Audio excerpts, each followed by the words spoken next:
OB/GYN specialist Dr. Philip Madonia has treated women for nearly 3 decades. He has helped thousands of women through his practice and strongly opposes the new recommendation. On my data, we still recommend mammograms at age 40 or at an age 10 years earlier than if you have a first-degree relative like a sister or mother who's diagnosed with breast cancer, that you would start getting mammograms at 10 years earlier than when they were diagnosed, but definitely at age 40, and you get them yearly. Dr. Madonia says it's never too early to get a mammogram. The sooner the doctors can detect a problem, the faster you can start getting treatment.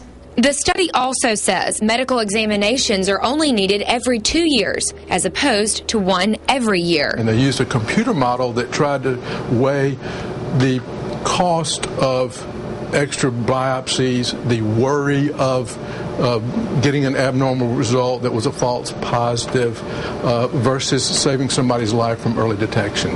And that has many asking why the government issued the report in the first place. Dr. Madonia says, like most government projects, money has a lot to do with it.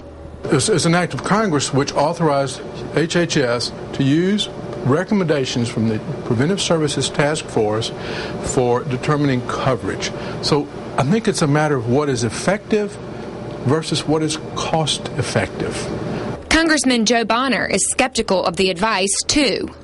Those of us who have been speaking out against a government-run healthcare system, I mean, this new report does raise a lot of questions. What is the reason behind this? Is it to save money?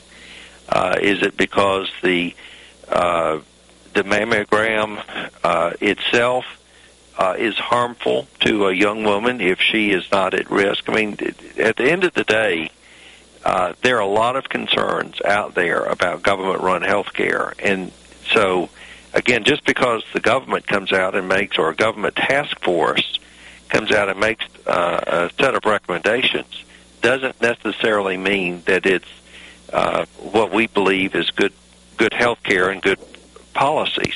Dr. Madonia says he will continue to advise his patients to get screened early and often. Reporting in Mobile, Libby Amos, Fox 10 News. Well, doctors aren't the only ones questioning the government's new guidelines. We spoke with a breast cancer survivor who is very concerned. Nancy Hofto says she is angry about the panel's advice on when women should get mammograms. She was diagnosed with breast cancer last September, and she says today she's cancer-free because the disease was found early. I don't even have to think twice in believing that in fact it has saved my life to have that mammogram. The new recommendations that women should get mammograms less often goes against what the American Cancer Society has been telling women for years now. A local Cancer Society representative tells us the group's advice has not changed, and it believes frequent mammograms can save lives.